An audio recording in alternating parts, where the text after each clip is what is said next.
wabarakatuh. Perkenalkan, nama saya Mutifkatus Salihah. Di sini saya akan mereview tentang kerangka berpikir, kegunaan teori, judul penelitian, dan hipotesis penelitian. Topik pembahasan yaitu 1. Tentang kerangka berpikir, yang kedua kegunaan teori, yang ketiga judul penelitian, dan keempat hipotesis penelitian. Kerangka berpikir. Kerangka berpikir yang baik akan menjelaskan secara teoritis pertautan antara variabel yang akan diteliti. Jadi, secara otomatis, penelitian perlu menjelaskan hubungan antara variabel bebas dan variabel terikat. Jika pada penelitian terdapat variabel moderator atau intervening, maka harus dijelaskan juga mengapa variabel tersebut ikut dilibatkan dalam penelitian. Kriteria utama agar suatu kerangka pemikiran bisa meyakinkan sesama ilmuwan adalah alur pikiran yang logis dalam membangun suatu kerangka pikiran yang menghasilkan kesimpulan atau sintesa yang berujung hipotesis. Urutan membuat kerangka berpikir. Yang pertama yaitu membuat variabel. Yaitu kita harus menentukan variabel apa yang akan diangkat. Yang kedua, mengumpulkan referensi. Referensi ini banyak membantu penulis agar mendapatkan ide atau gagasan dan pembukaan perspektif. Yang ketiga, mendeskripsikan penelitian.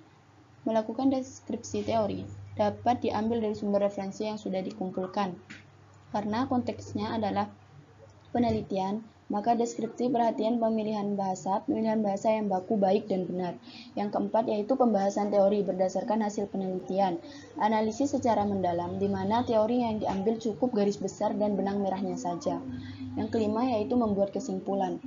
Kesimpulan ditulis menggunakan bahasa yang mudah dipahami, singkat, dan jelas. Hindari penjabaran yang bertele-tele. Yang keenam, kerangka berpikir. Di dalam membuat kesimpulan sementara, terdapat hubungan antara variabel. Hubungan antara variabel inilah yang nantinya akan digunakan sebagai kerangka berpikir, di mana kerangka berpikir inilah yang mengarahkan peneliti untuk membuat skema. Kerangka teoretik menjelaskan hubungan antara variabel dan menjelaskan teori yang melandasi hubungan-hubungan tersebut, serta menjelaskan karakteristik, arahan dari hubungan-hubungan yang terjadi. Ada 4 yang perlu ada dalam setiap kerangka teoretik, yaitu yang pertama, variabel yang diteliti harus diidentifikasi dan dibahas dengan tuntas dalam kajian teori. Yang kedua, diskusi dalam kerangka berpikir harus menyatakan bagaimana dua variabel atau lebih berhubungan satu sama lain. Yang ketiga, jika dalam diskusi kerangka teori arah hubungan dapat dijelaskan secara teoretik dan berdasarkan hasil penelitian terdahulu, maka kerangka berpikir dapat ditentukan apakah hubungan yang terjadi positif atau negatif. Yang keempat, dalam kerangka berpikir tersebut harus ada penjelasan mengenai mengapa diduga ada hubungan yang terjadi. Kegunaan teori. Dalam metode penelitian kuantitatif, teori berguna sebagai dasar penelitian untuk diuji. Oleh karena itu, sebelum pengumpulan data, peneliti harus menjelaskan teori secara komprehensif. Teori menjadi kerangka kerja untuk keseluruhan proses penelitian, mulai dari bentuk dan rumusan pertanyaan atau hipotesis hingga prosedur pengumpulan data. Teori-teori tersebut harus relevan dengan permasalahan peneliti yang akan dilakukan.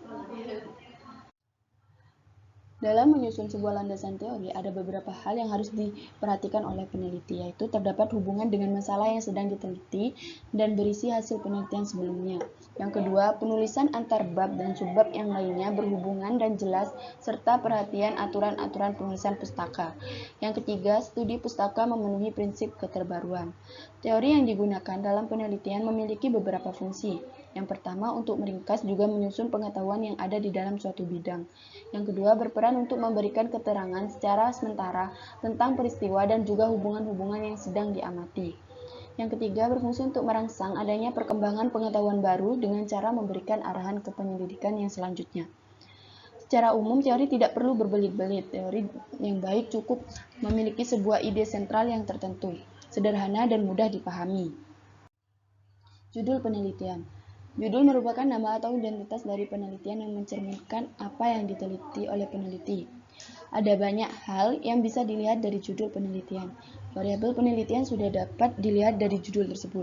Judul dapat menggambarkan subjek penelitian, teknik statistik, alat ukur apa yang digunakan untuk tergambar dari judul. Hipotesis penelitian pun sudah bisa digunakan melalui judul tersebut. Judul adalah gambaran jiwa dari penelitian, perlu dibuat semenarik mungkin sehingga pembaca tertarik untuk melakukan penelitian tersebut. Judul penelitian merupakan suatu hal yang kali pertama dibaca. Syarat judul penelitian yang baik adalah 1. Informatif, 2. Tidak menggunakan kalimat yang terlalu panjang, yang ketiga boleh menggunakan anak judul, yang keempat diupayakan untuk menghindari penggunaan kata seperti pendahuluan, studi, dan analisis, yang kelima jangan menggunakan singkatan kata, yang keenam menarik minat peneliti, yang ketujuh mampu dilaksanakan oleh calon peneliti, yang kedelapan tidak sama persis dengan judul penelitian lain yang sudah ada. Yang 9, saat menentukan judul hendaknya memungkinkan tersedianya data lengkap yang dapat memudahkan peneliti. Terdapat 4 hal yang harus dipenuhi bagi terpilihnya judul penelitian, yaitu harus sesuai dengan minat peneliti, yang kedua harus dapat dilaksanakan, yang ketiga harus tersedianya faktor pendukung, dan keempat harus bermanfaat. Adapun substansi latar belakang pada umumnya mencangkut hal-hal berikut, yaitu yang pertama, situasi atau keadaan yang terkait dengan permasalahan yang akan diteliti. Yang kedua, alasan peneliti memilih tema dan masalah penelitian. Yang ketiga, hal-hal yang berkaitan dengan telah atau belum diketahuinya masalah yang akan diteliti. Yang keempat, penelitian kuantitatif yang bertujuan untuk menguji teori, yaitu menguji pengaruh variabel independen dan terhadap variabel dependen. Maka uraian latar belakang diawali dengan penjelasan variabel dependen, dengan kata lain menguraikan secara piramida terbalik. Yang kelima, menguraikan tentang kesenjangan penelitian sehingga menjadi alasan mengapa suatu teori penting untuk diujikan. Hipotesis penelitian. Hipotesis merupakan elemen penting dalam sebuah penelitian ilmiah, khususnya penelitian kuantitatif. Penggunaan hipotesis dalam suatu penelitian didasarkan pada masalah atau tujuan penelitian. Dari rumusan masalah atau tujuan penelitian akan tampak apakah peneliti tersebut menggunakan hipotesis atau tidak. Hipotesis seringkala dikatakan hasil penelitian sementara karena jawaban yang diberikan hanya berdasarkan pada teori yang relevan, belum didasarkan pada fakta-fakta empiris yang diperoleh melalui pengumpulan data. Jadi, hipotesis juga dapat dinyatakan sebagai jawaban teoritis terhadap rumusan masalah penelitian, belum sebagai jawaban yang empirik. Dalam kegiatan penelitian yang diuji terlebih dahulu adalah hipotesis penelitian, terutama hipotesis kerjanya. Jika penelitian akan membuktikan apakah hasil pengujian hipotesis itu signifikan atau tidak, maka diperlukan hipotesis statistik. Teknik statistik yang digunakan untuk menguji hipotesis ini adalah statistik inferensial. Statistik yang bekerja dengan data populasi adalah statistik deskriptif. Dalam hipotesis statistik, yang diuji adalah hipotesis nol. Hipotesis yang dinyatakan tidak ada perbedaan antara data sampel dan data populasi. Yang diuji hipotesis nol karena peneliti tidak berharap adanya perbedaan antara sampel dan populasi, atau statistik dan parameter. Parameter adalah ukuran-ukuran yang berkenaan dengan populasi, dan statistik di sini diartikan sebagai ukuran yang berkenaan dengan sampel. Fungsi dari hipotesis yaitu untuk menguji teori, mendorong munculnya teori, sebagai pedoman untuk menggerakkan peneliti, memberikan kerangka untuk menyusun kesimpulan yang akan dihasilkan. Untuk dapat menyusun hipotesis yang baik dan benar harus memiliki ciri-ciri pokok, yaitu hipotesis diturunkan dari suatu teori yang disusun. Hipotesis harus dinyatakan secara jelas, istilah yang benar dan secara operasional. Yang ketiga, hipotesis menyatakan variasi nilai sehingga dapat diukur secara empiris dan memberikan gambaran mengenai masalah yang diteliti. Hipotesis juga harus diuji. Hipotesis harus spesifik dan hipotesis harus menyatakan perbedaan antara hubungan antara variabel. Hipotesis yang baik harus memenuhi 2 kriteria, yaitu hipotesis harus menggambarkan hubungan antara variabel dengan variabel lainnya. Yang kedua, hipotesis harus memberikan petunjuk bagaimana penguji hubungan tersebut.